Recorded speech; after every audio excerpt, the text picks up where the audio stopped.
Bonjour à tous, je pense que le micro marche. Merci d'être aussi nombreux pour cette 3e conférence annuelle de la chaire Ma Raison, marketing responsable et bien-être. Donc, j'allais faire passer ça, mais la télécommande ne marche pas. Donc, nous sommes 4 responsables de la chaire, 4 co-responsables de la chaire. Les autres personnes sont derrière moi. 2 mots sur la chaire. Qu'est-ce que cette chaire? C'est une chaire que nous avons créée parce que nous sommes intéressés par les comportements responsables. Et la chaire a pour objectif de chercher à connaître quels sont ces comportements, à comprendre ces comportements, responsables ou non responsables, et à trouver des moyens d'action pour pouvoir conduire à de tels comportements. Donc, c'est une chaire qui regroupe des chercheurs qui sont d'horizons très variés, de France déjà, de plusieurs régions de France, Nantes notamment, avec Jean-Marc qui est cofondateur de la chaire, de chercheurs de Lorraine. Et c'est aussi une chaire internationale puisqu'on a des chercheurs québécois qui nous ont rejoints et qui sont peut-être en distanciel, en tout cas qui doivent nous rejoindre au cours de la soirée.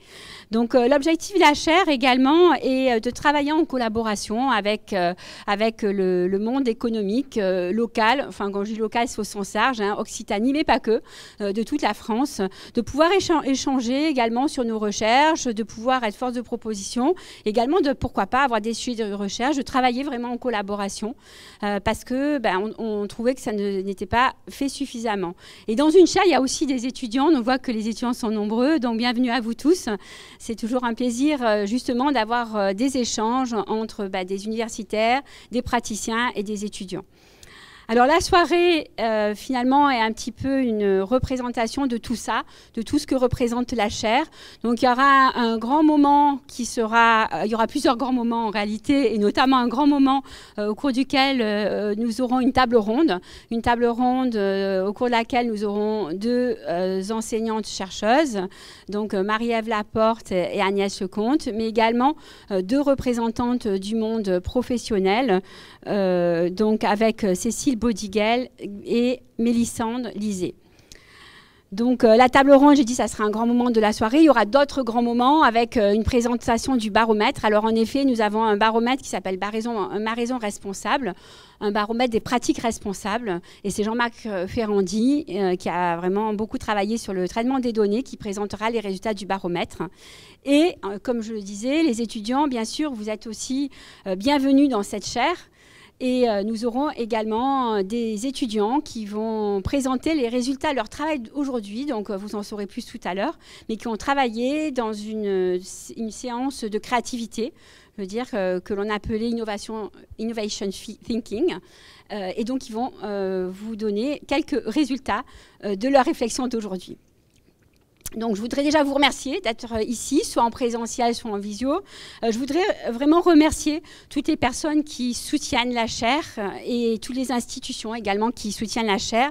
Donc, en particulier, notre partenaire Christophe Dory qui est en distanciel avec l'entreprise Crow RSA. Remercier Montpellier Management qui a su développer des chaires, qui est favorable aux chaires. MRM, bien sûr, laboratoire MRM. Vous allez entendre les représentants de toutes ces institutions. Le Labex Entreprendre et le LAMNA, qui est également un grand laboratoire partenaire à Nantes. Donc, je vais laisser la parole à Sarah Mussol, directrice adjointe de Montpellier Management. Et merci encore.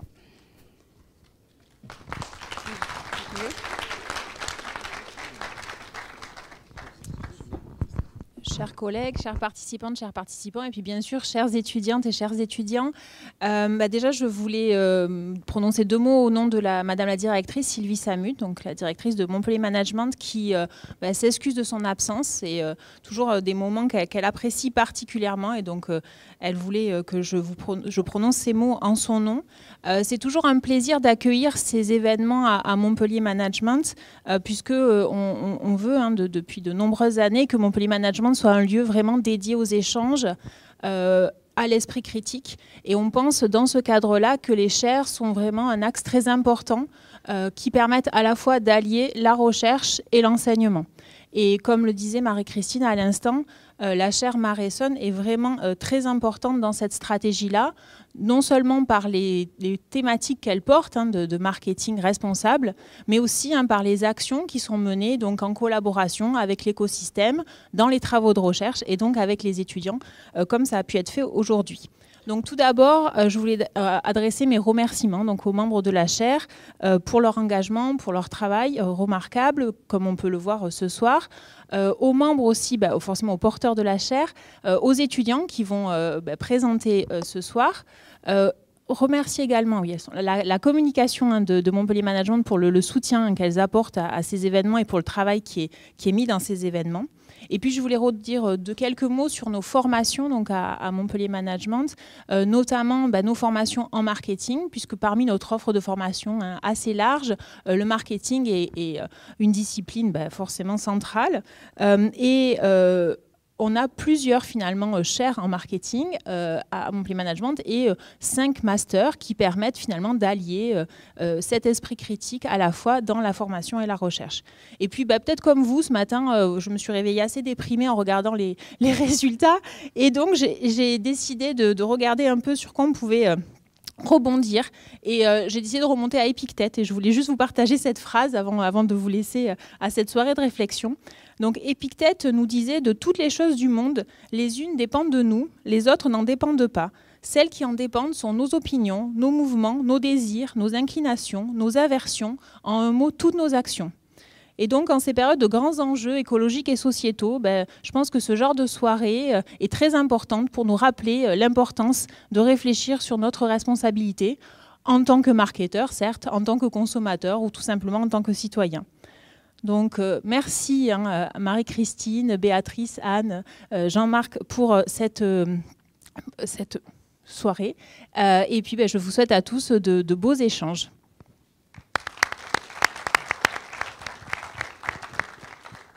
Alors, bonsoir à tous. Donc, je suis Gilles Ngoala. J'ai 2 casquettes. Je suis professeur de marketing, donc intéressé par les questions de consommation responsable. Et aussi, je suis directeur du laboratoire MRM, Montpellier Recherche en Management, qui est le laboratoire qui rassemble tous les collègues en management ici, sur le site de Montpellier, de l'Université de Montpellier, mais aussi d'autres tutelles du laboratoire que sont AgroParisTech et également l'Université Perpignan via Domitia. Donc le laboratoire MRM, c'est un grand laboratoire avec plusieurs spécialités, disciplines. Donc il y a 8 groupes disciplinaires qui travaillent sur les enjeux de marketing, de finance, d'entrepreneuriat, de stratégie, de comptabilité. Alors il y a un groupe comptabilité société également, donc ça fait un laboratoire de très grande taille puisqu'on a environ 120 enseignants-chercheurs et on a une centaine de doctorants qui travaillent sur les problématiques de management et une bonne partie d'entre eux travaillent aussi sur les questions de responsabilité des entreprises, mais aussi responsabilité des consommateurs. Et parmi les axes transversaux que l'on traite dans le cadre de nos activités de recherche, donc à MRM, il y a notamment management et pratiques responsables. Il y a d'ailleurs Angélique Rodin qui est là, qui est la co-responsable de cet axe-là avec Claire Monjaret, qui travaille et qui anime tout un groupe de recherche autour du management des pratiques responsables, aussi bien du côté des entreprises, des organisations, comment on assure les transitions dans les organisations, mais aussi avec un volet sur le changement des pratiques de consommation.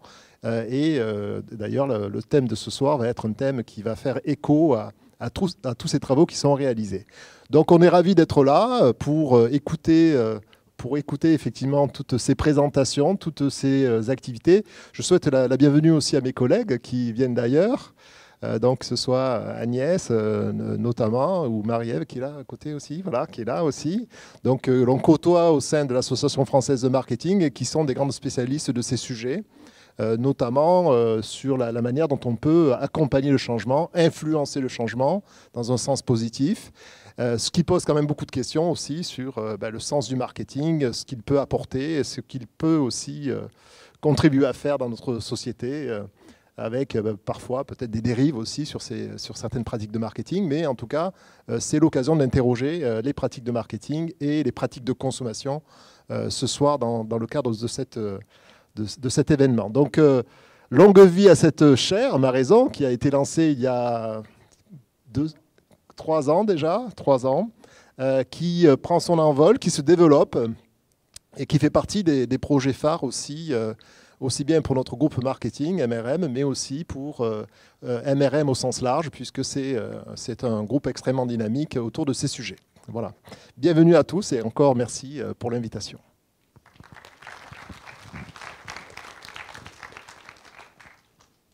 Donc, merci beaucoup et bonsoir à tous.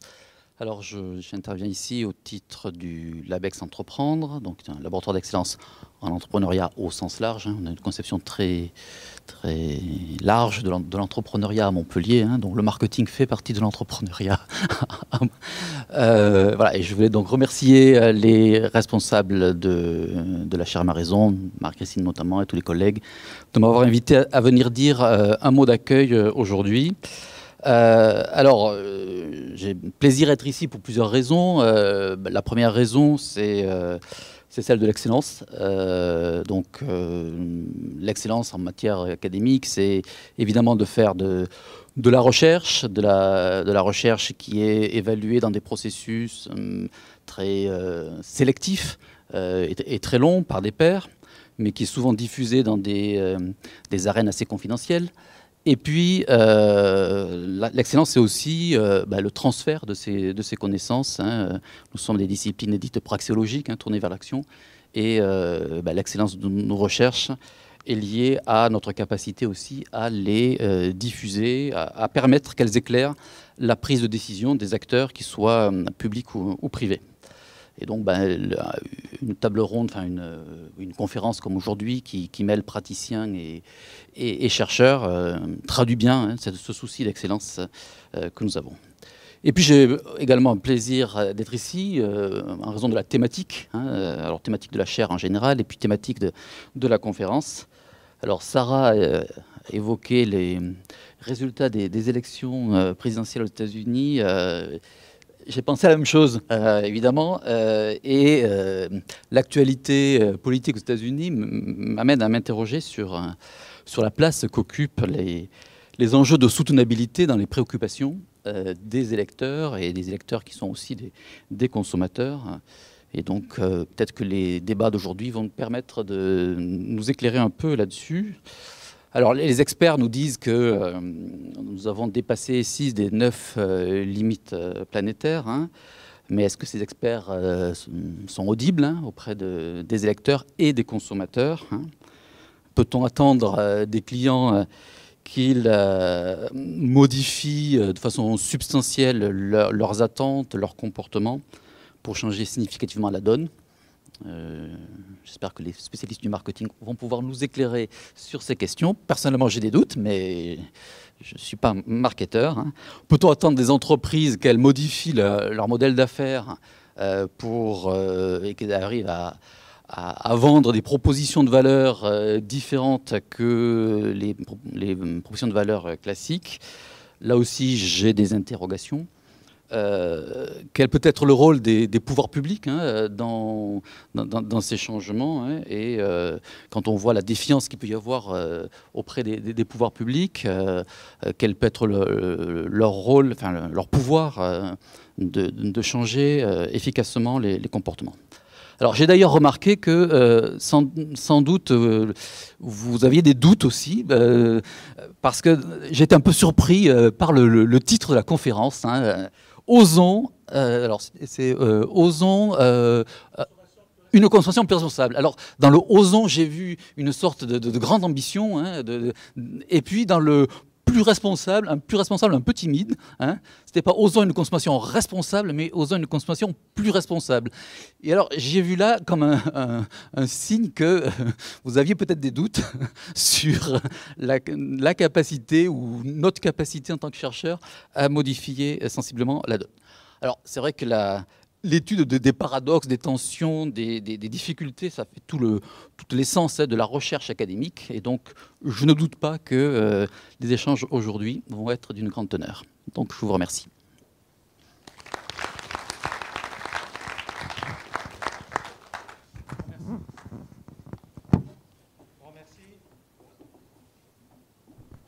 Un, deux, oui, ça y est. Donc, grand merci à vous trois. Donc, nous allons passer maintenant la parole à l'extérieur, donc, et notamment à Nicolas Anthomme, qui est le directeur du LEMNA, qui est le laboratoire d'économie et management Nantes-Atlantique, et qui participe et soutient la chaire. Nicolas? Oui, est-ce que vous m'entendez? Parfaitement, merci. Parfait, très bien. Mais bonjour à toutes, bonjour à tous. Je suis ravi à travers la participation de Jean-Marc Ferrandi, qui est un des fondateurs de la chaire, de la chaire, que le LEMNA soit associé à une initiative qui va donner au marketing un autre rôle que de pousser à la consommation. Et un marketing qui essaye plutôt de sensibiliser à des modes de consommation responsables. Le LEMNA, c'est le laboratoire d'économie et de management de Nantes-Atlantique, hein, qui regroupe des chercheurs de Nantes Université, d'une école agro à laquelle appartient Jean-Marc, qui est Oniris, et d'une école d'ingénieurs qui est l'IMT Atlantique. Et donc c'est un laboratoire dont les chercheurs s'intéressent aux défis, aux transformations et aux transitions du monde économique et des entreprises. À l'intérieur de ce laboratoire, il y a un axe plus particulièrement consacré aux défis dans le domaine de l'environnement, de l'énergie et du maritime. Et Jean-Marc y retrouve des collègues qui travaillent sur la décarbonation du transport, sur la sobriété énergétique, mais aujourd'hui aussi également sur des nouvelles habitudes dans le domaine de l'alimentaire. Et je suis heureux que ce soir, vous puissiez donner chair, c'est un mauvais jeu de mots, à tout ce qui est réflexion sur une consommation qui serait responsable. Je pense qu'on a besoin d'imaginer à quoi ça peut ressembler. Et dans cet esprit-là, je vous souhaite que vos échanges soient intéressants, vivifiants et nous donnent des raisons effectivement d'espérer en l'avenir avec une actualité qui n'est pas toujours très, très réjouissante, mais concentrons-nous sur ce qui nous donne de l'espoir et de la possibilité d'agir et de faire des propositions concrètes. Je vous remercie. Merci Nicolas.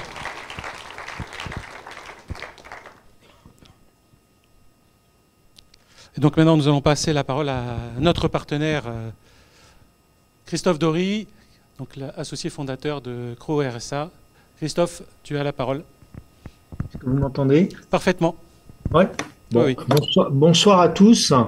Merci à la chaire Ma Raison de m'avoir invité à cet événement. Malheureusement, j'ai pas pu me rendre sur place, mais je suis avec vous par les voies informatiques et ravi d'évoquer avec vous ce soir le partenariat que nous avons noué avec la chaire Ma Raison, RSA Crow et RSA Conseil. Moi, je suis fondateur de RSA Conseil, donc il y a une société de conseil qui fait partie d'un groupe qui s'appelle RSA, un cabinet d'audit, d'expertise et de conseil qui est lié à un réseau qui s'appelle Crow, un réseau international qui est le 8e réseau mondial.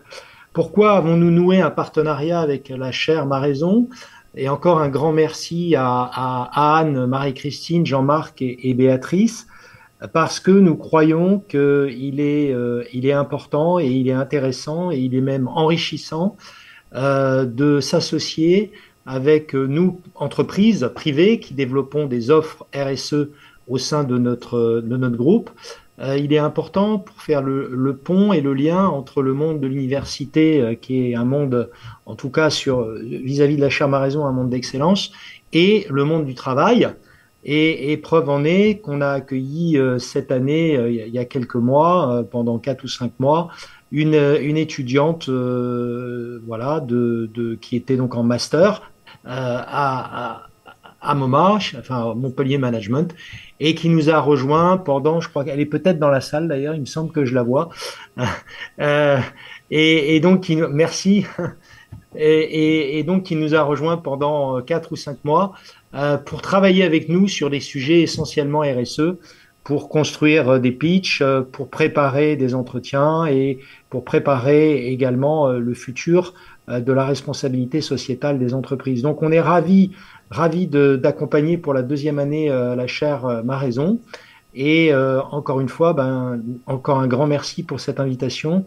Et je vois l'assistance dans la salle et je suis ravi que la salle soit aussi fournie, ce qui est la preuve de l'intérêt de ces sujets et de l'efficacité et de la réputation de la chaire. Voilà, je souhaite une bonne soirée à tous. Merci. Merci Christophe. Grand merci à vous cinq. Donc nous allons rentrer effectivement dans les résultats 2024 de notre baromètre des pratiques responsables. Donc si nous avons parlé de osons, une consommation plus responsable, c'est peut-être que nous sommes en route en fait et que nous n'avons peut-être pas tant de doutes que ça. Mais c'est vrai que les événements de ce matin nous ramènent en fait à des choses dont parlait Étienne Klein remarquablement. Est-ce que nous sommes militants ou est-ce que nous sommes scientifiques? Et je crois qu'ici on va essayer de se poser non pas en militant en disant je pense que, plop, il se passe un certain nombre de choses, mais plutôt essayer d'apporter des preuves, en tous les cas des éléments probants d'un certain nombre d'éléments qui montrent cette avancée de la société vers une consommation un peu plus responsable. Voilà, donc c'est un baromètre qui existe maintenant depuis 3 ans. Donc nous avons eu la possibilité avec notre panéliste en fait de pouvoir en fait avancer avec un échantillon qui va se renouveler année après année, toujours les mêmes individus qui vont répondre. Donc c'est une vraie garantie qui va nous permettre en fait de voir quelles vont être les évolutions de cette société. Donc là, cette année, nous avons interrogé 1019 Français, un échantillon représentatif online de 1019 Français. Ce soir, on va faire la focale sur 4 points particuliers. Quelle est notre position en tant que consommateur face à la durabilité? Qu'est-ce qu'on entend derrière? Comment on voit ça? Est-ce que nous sommes entrés dans des pratiques particulières de consommation responsable et durable? Mais se dire aussi, il y a des tas d'acteurs. Nous ne sommes pas, nous, consommateurs ou citoyens, les seuls en route. Peut-être que les entreprises font un certain nombre de choses, mais est-ce que nous sommes reconnaissants à ces acteurs essentiels sur le plan économique ou pas? Et derrière, nous distinguerons peut-être un certain nombre de profils de consommateurs, pas du tout engagés ou totalement engagés, et nous verrons un petit peu ce qui peut se passer derrière. On est vraiment au cœur de l'actualité, vous l'avez bien vu avant-hier avec le premier plan de bataille, ou en tout cas le plan de bataille annoncé par le gouvernement sur la décarbonation de la France. Nous sortons de la COP 16 sur la biodiversité, nous allons rentrer dans la COP 29. Voilà, donc autant d'éléments en fait qui montrent bien que nous sommes au cœur de cette actualité. Alors, si nous rentrons sur finalement notre position en tant que consommateur face à la durabilité, si on demande aux consommateurs, à nous répondant en tous les cas, la consommation durable, ça signifie quoi pour vous? En fait, on voit apparaître 3 gros blocs globalement de réponses. Vous avez les résultats entre cette année et ceux de l'année dernière. Il y a un certain nombre d'éléments qui ont bougé un tout petit peu. Est-ce que nous sommes plutôt dans l'action pour l'environnement? Et donc derrière, avec des pratiques peut-être davantage de recyclage, de réduction, voire d'amélioration, d'optimisation. Vous voyez que ce n'est peut-être pas nécessairement les éléments gagnants. Ou est-ce que c'est quelque chose qui est vraiment... Est-ce qu'on est sur les moyens ou est-ce qu'on est plutôt sur des buts et des choses qui nous poussent en fait à l'action, qui pourraient après nous pousser à l'action? Et donc là, on va rentrer sur tout ce qui est valeur. Et donc derrière, s'interroger peut-être sur l'équité, la justice de nos comportements. Ou est-ce que nous sommes un peu poussés par d'autres acteurs ou par les événements à agir? Voilà. Donc derrière, vous voyez un petit peu les choses telles qu'elles bougent. Clairement, la liaison qui apparaît ici, c'est... Quand on parle de consommation durable, le lien naturel qui est fait est lié à l'environnement. Et puis après, vous voyez que derrière, justement, sur ces éléments qui sont vraiment des éléments forts en termes de proximité, d'engagement, de mieux vivre, en fait, d'avoir des relations plus agréables avec tout le monde, avec la planète, etc., ou peut-être d'équité, de justice, etc., sont bien moins présents, en fait, dans nos comportements. Mais ce sera peut-être un élément fort et différenciateur de nos comportements, de qui nous sommes, en fait, et pourquoi nous sommes engagés dans cette consommation responsable. Notre position, donc on les a interrogés sur comment est-ce qu'on serait capable d'inciter nos consommateurs à le faire et qu'est-ce qu'il faudrait faire? Il y a peut-être une question d'éducation. Donc on a posé la question, si on parlait à un adulte ou si on parlait à un enfant, qu'est-ce qu'il faudrait faire? Vous voyez que si on parle à un adulte, en fait, ce qui sort principalement, la première raison, il va falloir nous montrer les avantages que ça peut m'apporter. Ce que ça peut nous apporter dans notre vie de tous les jours, et c'est peut-être des avantages économiques et pas nécessairement écologiques. Donc ça, c'est un premier versant qui apparaît. Et que derrière, on le voit bien, on peut le faire aussi à travers nos enfants. C'est-à-dire que c'est nos enfants qui peuvent nous permettre de comprendre, en fait, de concrétiser en fait, l'ensemble des choses.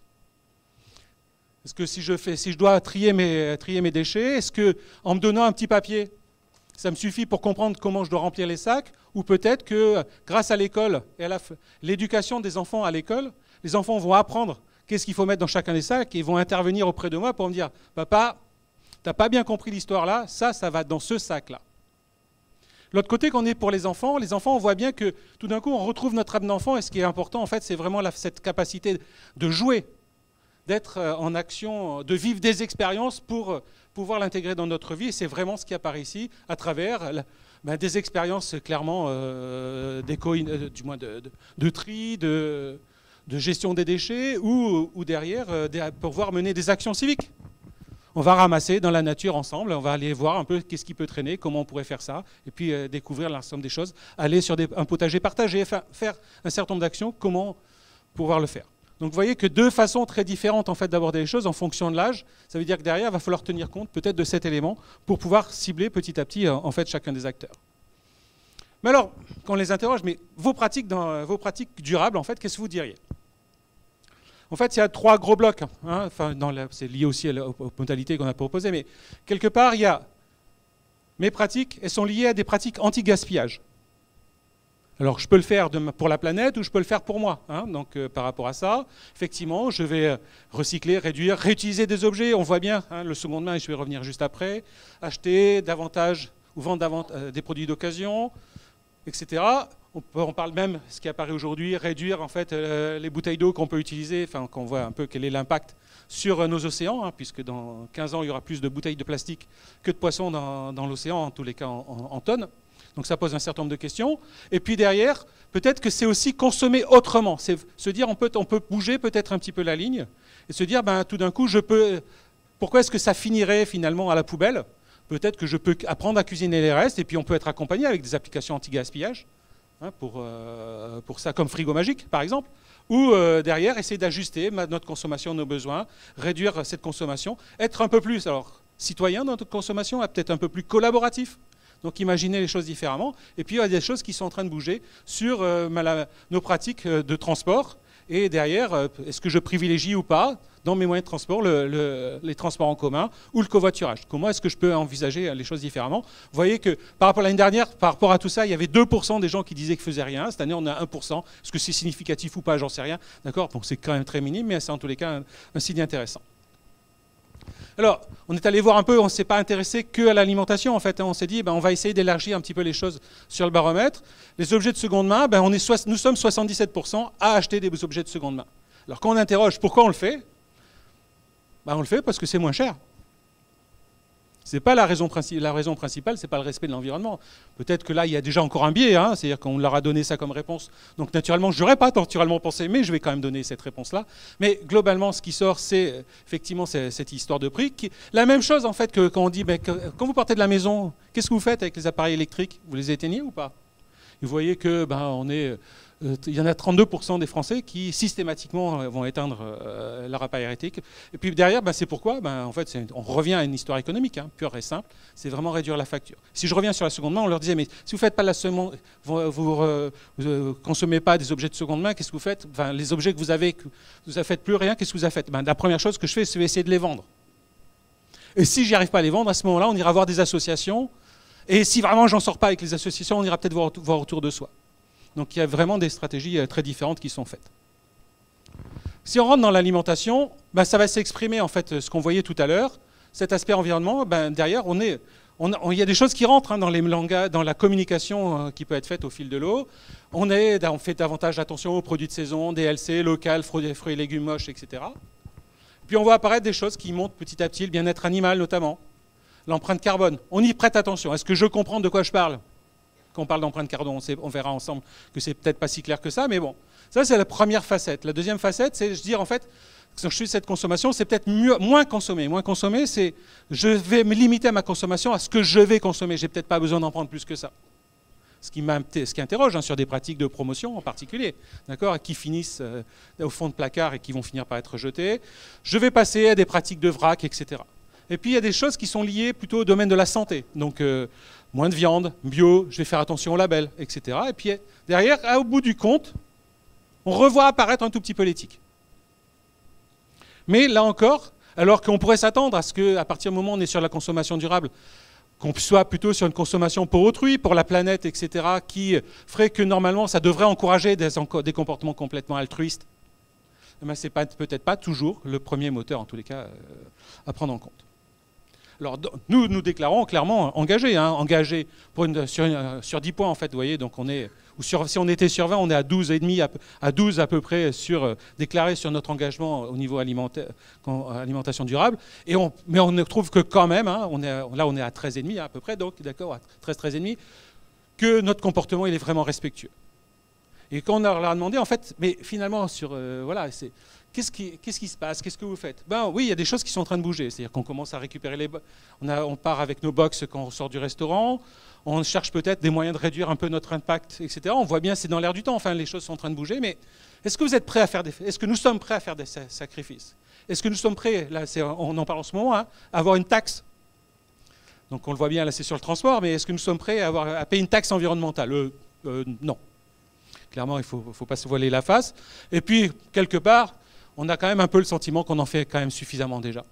Donc comment arriver petit à petit à enclencher tout ça? Alors on s'est dit, mais on va peut-être essayer de voir, mais comment vous sentez-vous quand vous vous dites qui vous êtes vous, et puis derrière, ce que c'est le gaspillage alimentaire, vous sentez proche ou loin de ça? Est-ce que vous sentez distant ou proche de cette... Et on voit que on est plutôt proche.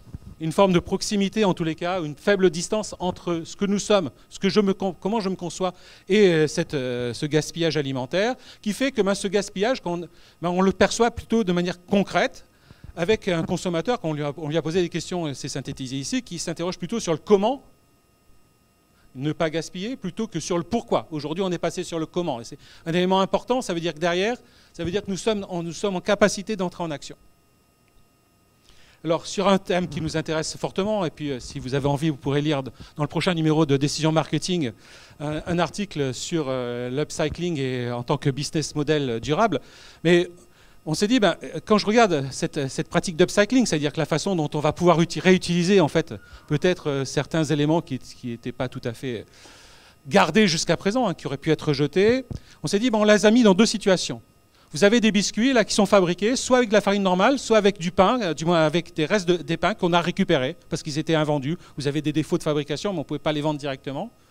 Est-ce que vous seriez d'accord pour les acheter?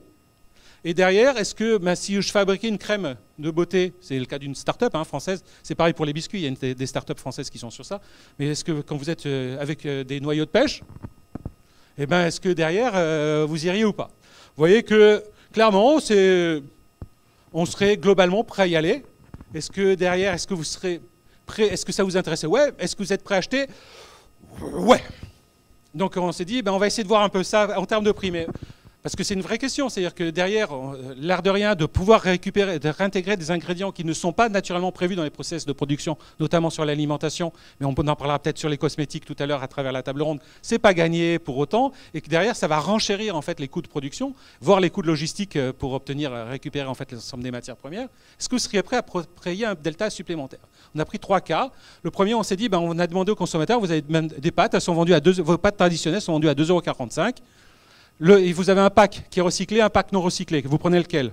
Tout le monde dit, je prends le pack non recyclé pour le même prix. Tant qu'à faire, on va être bon pour la planète. Ouais, mais le pack recyclé, maintenant, il est vendu 10% plus cher. Ou 15% plus cher. Qu'est-ce que vous faites? Vous voyez que tout d'un coup, c'est perdu, quoi. C'est-à-dire qu'on en a perdu plus de 50%, quoi. On s'est dit, OK, alors on va faire la même chose. Donc on va passer, au lieu que ce soit l'emballage qui est recyclé, on va le dire, regardez, il y avait des produits, des ingrédients qui étaient jetés ou qui partaient pour autre chose. On le vend à 2,75 €, donc le même prix. Est-ce que vous êtes d'accord ou pas? Tout d'un coup, quelque part, ça crée un peu de valeur donc, pour le produit et quelque part, ça donne des pistes et de l'espérance en fait pour des entreprises qui sont sur une démarche de ce type-là. Est-ce que pour autant, après, on peut monter la barre très très haut? Ça, c'est une autre histoire, mais nous pourrons en parler si vous le désirez. Et pour terminer sur cet aspect-là, on s'est interrogé sur la viande, par exemple. Et derrière, vous voyez, nous sommes toujours, ça n'a pas bougé par rapport à l'an dernier ou par rapport à il y a 2 ans. Nous sommes toujours 87% à manger de la viande rouge. Mais nous sommes peu prêts à la remplacer, mais nous sommes tous rentrés dans une démarche le flexitarisme est de plus en plus présent et de plus en plus croissant. Et donc nous voyons bien apparaître en fait une réduction de cette consommation avec une fréquence à peu près d'un peu plus d'une fois par semaine, alors que c'était plus important auparavant. Donc en tous les cas, c'est les premiers signes qu'on voit. On se dit, si vous aviez un substitut, qu'est-ce que vous ferez? Bah, les légumineuses, je crois que c'est globalement, hein, c'est rentré dans les mœurs. Vous voyez que par contre, passer aux algues, aux viandes de synthèse et aux insectes, c'est une autre histoire. Et on le voit bien à travers l'entreprise Insect, qui était fortement soutenue à travers un certain nombre de programmes, qui est aujourd'hui en très très grande difficulté, parce que de toute façon, ils n'arrivent pas à vendre en fait des produits à partir de ces ingrédients-là. Alors qu'ils peuvent le faire pour la nourriture animale, mais qui n'est pas valorisée exactement de la même façon, ce qui pose des problèmes économiques. Alors, ça c'était nos comportements. Mais alors, les entreprises se lancent. Vous apprenez que votre marque préférée, imaginez là, rejette ses déchets dans l'environnement. Qu'est-ce que vous faites? Vous boycottez, vous manifestez votre mécontentement, vous êtes déçu ou ça vous est égal? On voit, déclaré cette année, finalement que c'est pas si bon que ça se dégrade un peu. C'est-à-dire qu'en fait, je vais un peu plus lui pardonner. Alors, est-ce que c'est un signe, est-ce que c'est un hasard ou pas? Enfin, on peut pas, sur un an, on ne peut pas dire les choses, mais en tous les cas, ce n'est pas nécessairement un signe. Globalement, on voit que ça se détériore un tout petit peu. Donc, ça veut dire que les entreprises ont un peu plus de marge pour faire les choses et que notre engagement dans la durabilité, c'est ça. Et donc, on leur a donné quelque part un blanc-seing pour pouvoir le faire. Mais, et pour autant, si maintenant elle s'engage, elle y va fortement, on s'engage dans la durabilité, on n'est que 13% à acheter le produit, à bien vouloir tester et acheter le produit. Globalement, la plus grande partie dira si je veux bien l'acheter, mais en fait, si le prix reste le même. Est-ce que c'est possible? Pas possible. Donc il y a de vrais enjeux qui sont derrière.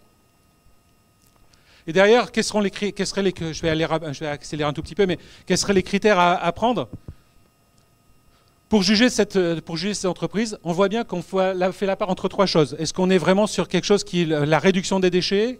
Est-ce que c'est quelque chose qui est lié au processus d'équité? Ou qui est la maîtrise en fait des process de production. Et on voit là, et ce qui est intéressant, c'est que sur cette maîtrise des process, il y a une vraie sensibilité cette année par rapport aux autres années, qui est le bien-être animal. Il y a une focale en tous les cas qui apparaît dans les résultats qu'on a, qui montre que c'est un élément auquel nous sommes sensibles et auquel devraient être sensibles les entreprises. Alors, nous avons, par rapport à tout ça, fait un certain nombre de choses, mesurer en fait la consommation responsable, notamment à l'aide d'une échelle qu'a développée Agnès, que vous verrez sur scène tout à l'heure. Et nous avons 6 profils en fait qui sont apparus. Nous avons des acteurs qui sont éco-responsables et leur moteur, ce n'est pas exactement le même. Est-ce que le moteur, c'est l'autre, la planète, ou est-ce que le moteur, c'est eux-mêmes? Donc nous avons qualifié soit d'altruistes, soit égoïstes. Et puis nous avons des acteurs qui sont en chemin. Vous verrez que ces acteurs en chemin, ils sont meilleurs, je mets meilleurs entre guillemets, nous entendons-nous bien, hein, sur l'éco-responsabilité que les éco-responsables altruistes. Parce qu'ils vont être quelque part un peu plus forts sur certaines facettes. Et puis on va descendre petit à petit. Il y a les locavores, vous allez voir les locavores, eux, ce qui les intéresse, c'est que ça soit près de chez moi, à côté de chez moi, et que ça soit pas plus que ça. Donc tout le reste, on fait joker.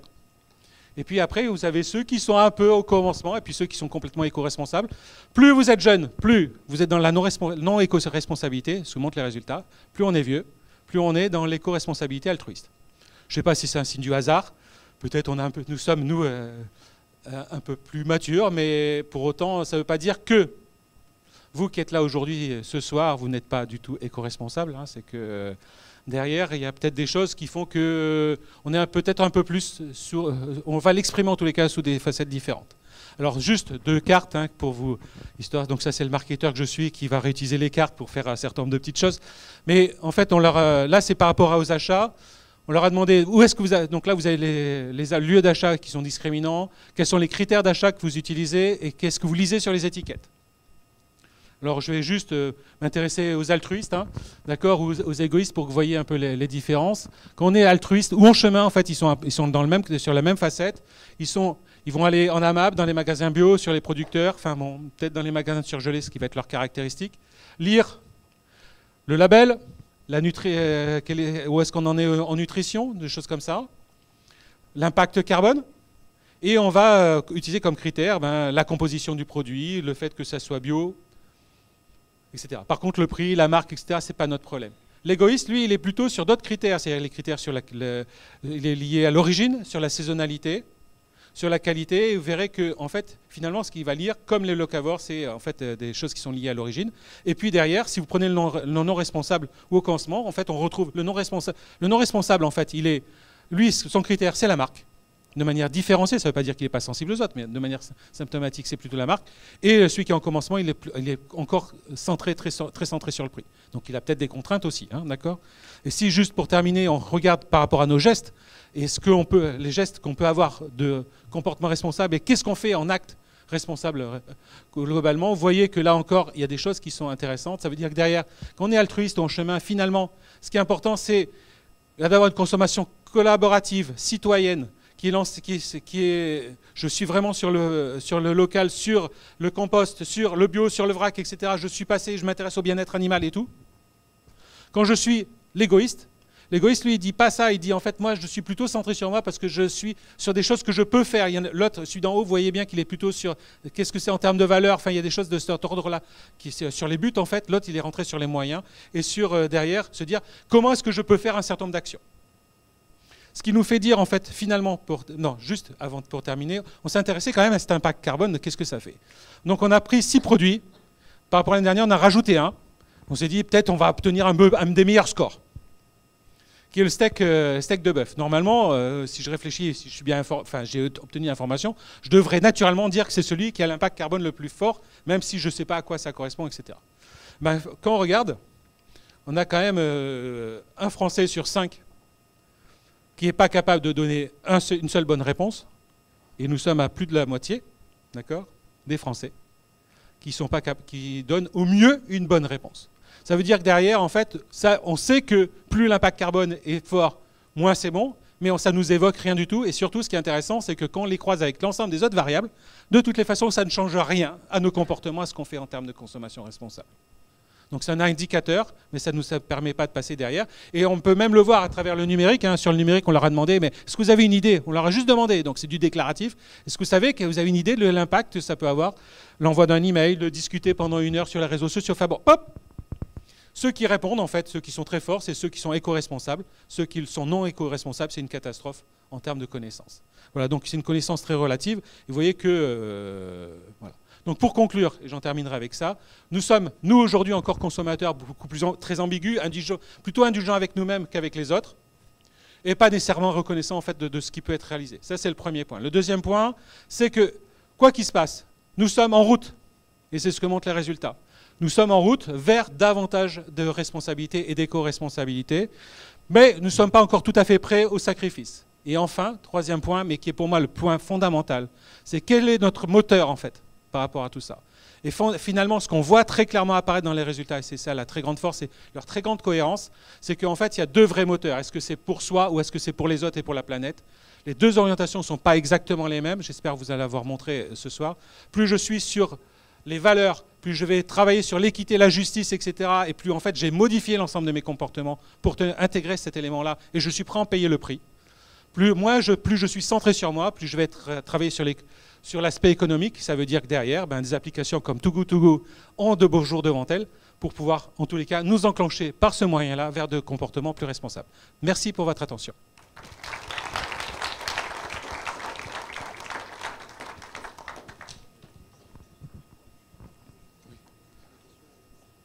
Donc il y a, je crois, quelques minutes pour discuter avec vous si vous le désirez. Donc nous essaierons de répondre.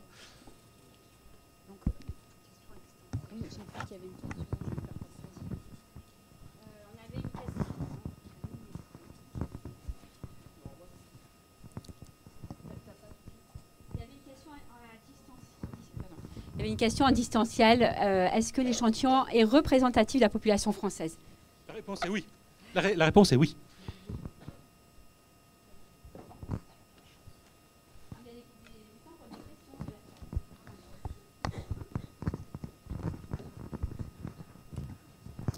Merci. Est-ce qu'il y a une différence entre le type de consommation, parce que tu as parlé de l'alimentation, mais aussi d'autres types de consommation comme les vêtements ou autres, et donc il me semble que les comportements ne sont pas quand même les mêmes, je ne suis pas spécialiste marketing, mais, et notamment la régularité de la consommation, voilà, la consommation quotidienne liée aux besoins primaires et puis d'autres types de consommation. Donc en fait, là nous avons fait la focale en fait sur l'alimentation, mais qu'on soit sur la seconde main, qu'on soit sur les moyens de transport, par exemple, ce qu'on fait pour les vacances, tout est en phase en fait. C'est-à-dire que tout s'inscrit dans la même lignée. Alors après, voilà, de temps en temps, il peut y avoir des éléments un peu différenciateurs quand je suis en fait entre deux eaux. Parce que je suis au commencement ou en chemin, il peut y avoir des fois des éléments qu'on va privilégier d'un côté plutôt que de l'autre. Mais globalement, quoi qu'il se passe, c'est-à-dire que quand on regarde cette éco-responsabilité, tout est en phase. C'est-à-dire que les gens ne sont pas que éco-responsables sur l'alimentation, ils sont aussi éco-responsables sur leur transport, sur leurs achats de mode, sur leur comportement sur le numérique. On a mesuré la fréquence de renouvellement du smartphone. Bon. Tout se met en phase en fait. Donc c'est ça qui est très intéressant, en tous les cas, qui nous a vraiment semblé intéressant et fort cette année, c'est cette vraie mise en cohérence en fait de l'ensemble des comportements. Il y a une autre question du coup dans le chat. Est-ce que vous avez constaté des différences entre les différentes zones géographiques françaises ou des différences entre urbains et ruraux? C'est une très bonne question, merci, mais on ne l'a pas traité. Puisqu'en fait, le baromètre, nous avons eu le baromètre, en fait, nous l'avons fait passer au mois de septembre dernier. Voilà, donc, mais en tous les cas, on va la traiter. Pardon? On va la traiter. Mais nous allons la traiter, puisqu'effectivement, c'est une question pertinente. Après, il y a des chances qu'au regard de ce que dit la littérature, entre rural et urbain, il y a de fortes chances en fait qu'il y ait quelques éléments qui soient différenciants, mais on va peut-être avoir des surprises sur ces éléments différenciateurs. Je suis moins sûr, mais là je deviens militant. Hein, donc, entre guillemets, en fonction des régions, il n'y a pas de raison particulière que ça puisse être différenciant, mais peut-être que nos expertes de la salle pourraient, je sais pas. En tous les cas, nous allons le traiter. Merci en tous les cas pour cette remarque. Ouais. Oui, ma question, elle portait sur la remarque que vous avez faite sur le fait que les jeunes se revendiquaient moins éco-responsables, si j'ai bien compris, ce qui est très étonnant. Enfin, les plus jeunes sont moins, ceux qui sont éco-responsables sont plus jeunes que les autres. Je vais le faire comme ça. Ceux qui sont non éco-responsables, ceux qui sont moins non éco-responsables sont plus jeunes que les autres. Et du coup, c'est au regard de l'éco-anxiété que j'aurais plutôt les factos portés sur les jeunes. Comment est-ce que du coup vous pouvez expliquer ça? Je me suis posé là exactement la même question que vous. J'ai pas d'élément de réponse là en particulier puisque nous avons fait le choix de faire des focales juste sur les groupes, de différencier en fait ces groupes de consommateurs. Nous n'avons pas fait la focale en fait sur l'âge pour savoir s'il y a vraiment des différences de comportement. Ce qui apparaît de manière très très claire, c'est qu'on regarde sur l'âge par rapport à l'âge qui est déclaré et les groupes auxquels ils appartiennent. Les plus jeunes, les non éco-responsables sont plus jeunes que les autres. Et du coup, juste jeunes, est-ce que ça voulait dire jusqu'aux enfants petite classe ou c'était que des adultes? L'échantillon, c'est à partir de 18 ans. D'accord, merci. Oui. Nous avons le temps pour une autre question de la salle ou sur le Zoom. Non, excusez-moi. Bonjour. Une question. J'ai du mal à faire la différence entre éco-responsable et éco-durable. Parce qu'on parle de durabilité et d'éco-responsabilité, est-ce que c'est pareil? Voilà, parce qu'on peut avoir un comportement éco-responsable, mais pas forcément dans la durabilité, et on peut être un marketing de durabilité. Est-ce que c'est un marketing responsable? Merci. Donc là, nous avons levé le débat. Je pense que vous aurez des réponses juste à la table ronde après derrière. Comme ça, moi, je fais joker. Et je mets la pression sur les intervenants derrière. Mais c'est une manière de passer la main. Ouais. On va faire comme ça, ça sera très bien. Mais c'est une vraie question, en fait. Merci de la poser. En fait, le problème, est-ce que je prends en compte ou pas les générations futures? D'accord, voilà, donc ce qui est en fait la question qui était un petit peu derrière. Hein. D'accord, donc oui. Béatrice. Oui, parce qu'à ce moment-là, ça pose justement la question de l'éducation. Quand vous parliez tout à l'heure de l'adulte qui veut éduquer l'enfant, là, il a une notion de durabilité et de prise en compte de maximiser, enfin de respecter les ressources futures, oui. Donc comme dans le commerce équitable, etc. Mais est-ce que ça veut dire pour autant qu'on a un comportement éco-responsable? Mais nous ne sommes jamais à une contradiction près, de toutes les façons. Ouais. Merci pour votre question. Oui. Gilles? Oui, Gilles. Oui, peut-être une petite remarque. Ce que tu disais, c'était que l'intérêt personnel l'emporte très généralement sur l'intérêt sociétal, en fait. Oui. Donc, et c'est une constante de toutes les recherches qui sont faites lorsque on est confronté à un dilemme social. Eh bien, on choisit toujours notre intérêt personnel par rapport à l'intérêt collectif, sauf peut-être pour une partie de la population qui, effectivement, est préoccupée, a une motivation particulière pour l'environnement et est prête à sacrifier son confort, son intérêt pour une cause qui est plus grande. Bon. Mais est-ce que, finalement, la solution pour en sortir ne serait pas d'aligner l'intérêt personnel avec l'intérêt collectif?